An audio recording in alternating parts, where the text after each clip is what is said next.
I have walked these trails for 20 years, and the woods are like an old friend to me, familiar and yet full of secrets. In the early days, I believed I had seen it all: lost hikers, injured campers, even the occasional predator sighting.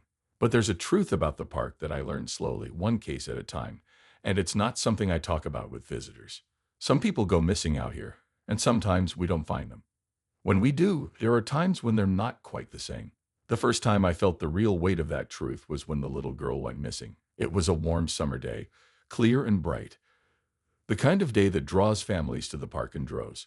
She couldn't have been more than 8 years old, with blonde hair tied up in a ponytail, the kind of kid that always seems to have a skip in her step. Her parents were distraught when they showed up at the ranger station, their voices rising with every frantic word.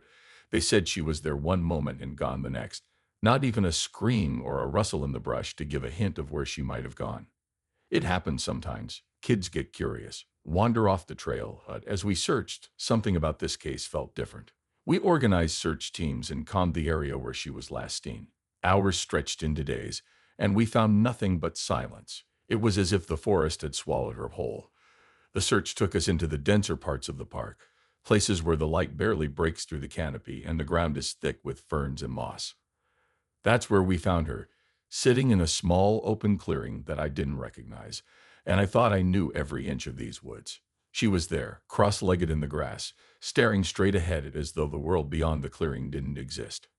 Her clothes were dirty, but she didn't look injured. No scratches, no signs of exposure to the elements, just a thin layer of dirt and leaves on her skin. When we called out to her, she didn't respond. It was only when I crouched down in front of her and looked into her eyes that I noticed how blank they were. There was a stillness in them that didn't belong in a child. She didn't speak, not then and not for a long time after. We managed to get her back to her parents, who wept with a mix of relief and confusion. A doctor checked her out, found nothing physically wrong, but it was clear to anyone who looked at her that she wasn't the same little girl who had wandered off. She would just sit there staring at nothing or mumble things that didn't make sense. It was only later that I heard she had mentioned something about a bearman who had taken care of her in a cave. Her parents dismissed it as a fantasy, a child's way of coping with whatever had happened. But for me, it wasn't so easy to brush off. You see, I went back to that clearing. I had to. I wasn't sure what I was looking for, signs of an animal, maybe some trace of where she might have been hiding. But what I found was unsettling in a way I couldn't explain. The air felt thicker there, as though it were pressing down on me, and the usual sounds of the forest seemed muted, distant. There were no tracks, no signs of recent activity, and yet I couldn't shake the feeling that I was not alone. The hair on the back of my neck stood up, a prickling sensation that kept me from venturing any further. I started asking around, quietly, trying to see if anyone else had heard of this place or knew of any other strange happenings. That's when I learned about the Northern Clearing, as some of the locals called it. It wasn't on any of our maps, but those who have lived near the park for generations spoke of it with a kind of hushed reverence. They said that odd things happened near there. Animals behaving strangely, people getting lost for hours in an area they hiked a dozen times. Some spoke of lights that danced in the trees or whispers carried on the wind, and a few old-timers warned to steer clear of the place, claiming it was no good to venture too far. I'd like to say that I wrote off their stories as superstition, that I didn't let them get under my skin. But I'd be lying. After the girl's disappearance, I kept a closer watch on the trails near that part of the park. There was no official reason to patrol the area more frequently, but I couldn't let it go. Something about the northern clearing felt wrong, as if it were a place where the natural order broke down. I would catch glimpses of movement out of the corner of my eye. Just the wind, I would tell myself, or an animal slipping through the brush. But sometimes I wondered if I was just trying to convince myself that the forest was still the same as it had always been. I saw the girl's family one last time before they left town. They decided to move not long after she came back, hoping their fresh start might help her recover. She had stopped talking about the bearman by then, but there was still that far-off look in her eyes, like she was seeing something the rest of us couldn't. I watched them drive away, feeling a strange mix of relief and dread. Relief that she was safe, or as safe as anyone could be after an ordeal like that, and dread because deep down, I knew that whatever had happened to her was only the beginning. The park wasn't just a collection of trails and trees anymore. It was something else, something older and darker than I had ever realized. And the northern clearing wasn't just a place on the map that didn't exist. It was a place that waited. The case of the experienced hiker was different from the others, though I didn't know it at first. He was well known around the park, a regular who'd been hiking these trails for years without incident. If anyone knew how to navigate the wilderness, it was him. That's why his disappearance caught me off guard. He'd set off on a familiar trail near the northern clearing, the same place where we found the girl. When he didn't return that evening, his friends reported him missing. I remember the uneasy feeling settling in as we prepared for the search, as though a shadow had already fallen over the effort. We combed through the woods for days, retracing his likely path. But there wasn't much to find. No broken branches, no signs of a struggle, not even a discarded water bottle. Just an empty trail leading us nowhere. It was on the fourth day when we found his backpack, lying open on the ground not far from the edge of the northern clearing. The contents were intact: water, a few granola bars, a map, a compass. But there was no sign of the hiker himself. It was as if he had simply stepped out of his gear and vanished into thin air. Something about the scene didn't sit right with me. The backpack wasn't torn or thrown aside like you might expect if someone had been attacked or panicked. It looked as though it had been carefully placed there, left behind as a marker or a clue. The search dogs, normally reliable in cases like this, behaved oddly when we brought them near the clearing. They would circle, sniff at the air, then pull away, whining and refusing to go any further. It was the same feeling I'd had when we found the girl. An oppressive stillness in the air, as though the forest itself was holding its breath. I can't explain why, but I felt a pull to go deeper into the clearing that day. Something inside me urged me to step off the trail, to push through the thick underbrush and venture where I knew I shouldn't. But the memory of the girl's vacant stare stopped me. I had seen the way that place had taken something from her, and I wasn't eager to see what it might take from me. We marked the spot and continued searching the surrounding area, but after a week we had to call it off. There was no trace of the hiker, and his family was left with nothing but questions and an empty pack. The disappearance lingered in my mind for months afterward, but it wasn't the only strange case we had to deal with. It was late fall when the college student stumbled into the ranger station. He was covered in scratches and dirt, his clothes torn and his eyes wide with a terror I hadn't seen before. He was one of 4 friends who had gone camping not far from the northern clearing. They had been out for just one night when things started to go wrong. He spoke of an unseen force, something that moved through the trees, just out of sight, taking his friends one by one. I listened as he recounted the events of that night in a voice that trembled and broke. They had set up camp not far from a small creek, and everything seemed normal at first. It was only after dark that the strangeness began. At first, it was subtle, odd noises in the distance, like whispers carried on the wind. Then came the lights, faint and flickering, appearing in the woods and moving closer as the hours went by.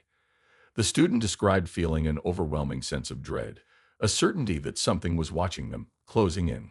One of his friends wandered off to investigate the lights, and that was the last time any of them saw him. The others stayed huddled together, calling out his name, but the only response was the rustling of leaves and the occasional flash of light between the trees. The second friend vanished without a sound, and then the third, leaving the student alone. He had run through the darkness, following the creek until he reached the ranger station. The look in his eyes as he spoke of the lights and whispers sent a chill through me that I couldn't shake. We launched a search as soon as he finished his story, but like the hiker, there were no signs of the missing students. Their campsite was in disarray, tent flaps open, belongings scattered. But there were no signs of a struggle, no tracks leading away from the camp. It was as if they had simply been plucked from the earth, leaving only the chill of the night and the empty echoes of their names in the woods. We searched for days, combing the dense forest and even venturing near the clearing again. But there was nothing. I couldn't ignore the nagging thought that the northern clearing might be at the heart of it all. The area around the clearing is often referred to as the dead zone. It's a place where compasses spin uselessly, GPS units fail, and even time seems to warp. I've heard stories from other rangers who claim to have lost hours there, as if they had slipped into a pocket where the normal rules didn't apply. I've felt it myself on occasion, a subtle nagging feeling that time was moving too slowly or too quickly, like the ticking of a clock just out of rhythm. The student had camped close to the dead zone's edge, and I couldn't help but wonder if whatever force resided there had reached out and pulled them in. As the days passed and the case grew colder, I began to feel a heavy weight settle on my shoulders. I couldn't help but question my own role in all of this. I was supposed to protect these woods, to guide people safely through the wilderness. Yet here I was, watching helplessly as more and more people disappeared. My colleagues told me I was doing all I could, but their words felt hollow. I wasn't sure if I believed them, or if I could even believe myself. I found myself standing at the edge of the northern clearing more often, staring into its depths, and wondering what I might find if I dared to step inside. The truth was, I didn't know if I was more afraid of finding nothing or of finding something that I couldn't explain. The search dogs, the whispers, the lights, they all seemed to point to a darkness at the heart of the park, a darkness that defied the boundaries between the natural and the supernatural. And as much as I tried to ignore it, that darkness was drawing closer, pushing at the edges of my mind, pulling me toward places I wasn't sure I wanted to go. But deep down, I knew I would have to face it sooner or later, because it wasn't just the park that was changing. It was me. The disappearance of the wheelchair-bound boy still stands out as one of the strangest cases I've ever worked. He was only about 7 years old, with a spinal condition that made it impossible for him to walk or even stand without assistance. His parents had taken him on a weekend camping trip, hoping to give him a taste of the wilderness and a break from the endless routines of hospitals and physical therapy. They had set up camp not far from the main trails, a safe enough distance, or so they thought. But when they woke up one morning, the boy was gone. His wheelchair lay empty beside the tent, as if he just stood up and walked away. I can still hear the mother's voice when she arrived at the ranger station, cracking, desperate, repeating the boy's name over and over like a prayer. There was no way he could have gone far on his own, we thought. We assumed we would find him nearby, maybe fallen out of the chair and hiding under some brush, scared and crying. The entire ranger team mobilized within the hour, spreading out in all directions, calling his name into the morning mist. It should have been a straightforward search, but as we scoured the area mile by mile, it became clear that this wasn't going to be a simple rescue. Days went by with no sign of the boy. His parents camped out at the ranger station, refusing to leave, clinging to the hope that we would bring their child back to them. We expanded the search radius, deploying more volunteers, but the deeper we went, the fewer clues we found. It wasn't until the seventh day that we received a call from a ranger station nearly 50 miles away, up near the top of one of the park's tallest mountains. He had found the boy sitting on a rock ledge, looking out over the valley below, with a large black and gray German shepherd sitting beside him. The boy was unharmed, hungry and a bit dehydrated, but otherwise perfectly fine. What baffled us all was how he had managed to get there. There were no signs of anyone carrying him, no drag marks or trails indicating someone had pulled his wheelchair. It was as if he had been lifted up and placed there 47 miles from the campsite and over rugged terrain that even a fit adult would struggle to traverse. When we asked him how he had gotten there, he just looked at us with a calm, distant expression and said, "The dog took me." The dog, which the ranger who found him had seen just moments before, was nowhere to be found when we went to retrieve the boy. It had vanished without a trace, leaving behind no paw prints, no lingering scent. I remember how the boy spoke about it afterward, with a quiet certainty that made my skin prickle. He described the dog as his protector, saying it had walked beside him through the woods, guiding him away from the voices that he said were calling to him from the trees. When I pressed him on what he meant by voices, he just shook his head and refused to say more. The parents were relieved beyond words, but there was a shadow of something else in their eyes when they looked at their son. He wasn't quite the same boy who had left their campsite a week before. He was quiet, withdrawn in a way that went deeper than simple exhaustion. I couldn't shake the feeling that whatever had happened out there had changed him, just like the little girl from years before, and the thought unsettled me. It wasn't just the distance he had traveled or the mystery of the dog that bothered me. It was the way he seemed to have come back with some kind of knowledge, something that no child should carry. The German Shepherd remained an enigma. There were no reports of any missing dogs matching its description, and no one came forward to claim it. Some of the older rangers and locals had stories about mysterious animals appearing in the park during times of need. A bear that had guided a lost hunter back to his camp, or a fox that had barked to alert searchers to a child trapped in a ravine. The stories were always dismissed as exaggerations or folklore, but after the boy's case, I wasn't so sure. I began to wonder if there might be some truth in the old tales, some force in the park that took on different forms, appearing when it was most needed. The boy's parents took him home soon after he was found, but I kept in touch for a while, checking in to see how he was doing. They told me he had stopped talking about the dog or the voices, and he had started to act like himself again, more or less. But there were times, they said, when he would stare off into the distance with that same calm, distant expression, as though he were listening for something. His mother confessed to me once that she would often wake up in the middle of the night to find him sitting by his window, looking out of the woods. I revisited the area where the boy had been found several times, hoping to catch some glimpse of the dog or find some clue that might explain the impossible distance he had traveled. But the forest was as silent and still as ever. The ground offered no answers, and I found no sign of any path he might have taken. The spot where he was discovered felt like so many other places in the park that I had come to know over the years, normal at first glance, but with a weight to the air, a kind of tension that seemed to press down on you the longer you stayed. In the end, the boy's case became just another unsolved mystery, a story that would be whispered around campfires and in ranger stations for years to come. But it left me with an unsettling sense that the park was more than just a stretch of wilderness. There were things out there, things that watched, that guided, and perhaps even protected in their own way.